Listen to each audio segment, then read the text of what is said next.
இன்னைக்கு என்ன அப்படின்னா, என்னதான் படிச்சுட்டு கை நிறைய சம்பளம் வாங்கிட்டு இருந்தாலும் அந்த வேலையெல்லாம் விட்டுட்டு விவசாயம் பண்ணாலும் முன்னுக்கு வர முடியும், அதுலயும் பால் பண்ண ஆரம்பிச்சா இன்னும் நல்லா வரலாம் அப்படின்னு சொல்லிட்டு அதுக்குள்ள வரவங்களா இருந்தா இந்த வீடியோ உங்களுக்கு தான். இன்னைக்கு நிலவரப்படி பாலோட ரேட் பார்த்தீங்க அப்படின்னா நம்ம ஊர்ல சொசைட்டிக்கு ஊத்துனீங்க அப்படின்னா 30லேருந்து 35 வருங்க. இதே நீங்க பால்காரருக்கு ஊத்துனீங்க அப்படின்னா 27 ரூபா தான்.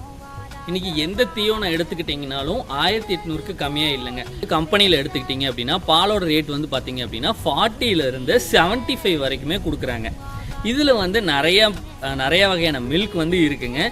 டயட்டுன்னு ஒன்று வைக்கிறாங்க, ப்ரீமியம், அதுக்கப்புறம் க்ரீன் மேஜிக், அதுக்கப்புறம் வந்து டிலைட், இத்தனை வெரைட்டிஸ் இருக்குங்க. இது எல்லாமே ப்ராசஸ் பண்ண மில்க் தான்.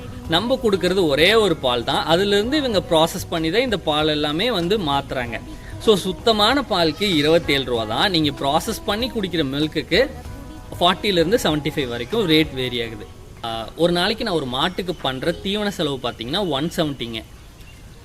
நம்ம ஊற்றுற பால் வந்து பார்த்தீங்க அப்படின்னா 2 மாடு வச்சுருக்கோம். 2 மாட்டுக்கு சேர்த்து ஒரு 15 லிட்டர் ஒரு நாளைக்கு நான் வந்து ஊற்றுறேங்க.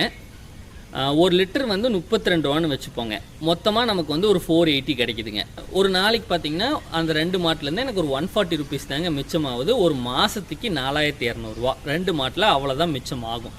சுத்தமாக தண்ணி கலக்காத ஒரு பால் 30 ரூபாய்க்கு ஊற்றி நீங்கள் என்ன பண்ண முடியும்னு நீங்களே யோசிச்சு பாருங்கள். எல்லா மாடுமே எஸ்என்எஃப் ஃபேட் வராதுங்க இனிஷியலாக. நீங்கள் ஒரு ஹெச்எஃப் மாடு எடுத்துக்கிட்டீங்க அப்படின்னா அதோட எஸ்என்எஃப் ஃபேட் லெவல் ரொம்ப கம்மியாக தான் இருக்கும். அந்த பாலை நீங்கள் கொண்டு போய் சொசைட்டிக்கு ஊற்றுறப்போ 30 ரூபா தான் மேக்ஸிமமே வரும். சில நேரங்களில் 28 ரூபாலாம் வந்திருக்கு.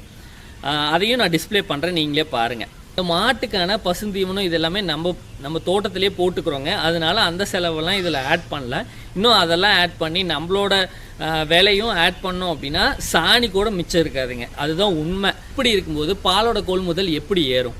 கண்டிப்பாக ஏறாதுங்க. இருக்கு இன்னும் குறையுமே விளைஞ்சு ஏறாது. ப்ளீஸ் இந்த கவர்மெண்ட்டாவது பாலோட விலையை ஏற்றுனாதான் இருக்கிற விவசாயிகள் அட்லீஸ்ட் மாடு வச்சிருக்கலான்னு ஒரு தாட்டாவது இருக்குங்க. அப்படி இல்லை அப்படின்னா யாருமே மாடே வேண்டாம் சாமி, இருக்கிற ஒரு மாடு நம்ம வீட்டுக்கு பால் ஊற்றுறோமா அது மட்டும் போதுங்கிற நிலைமைக்கு போயிடுவாங்க.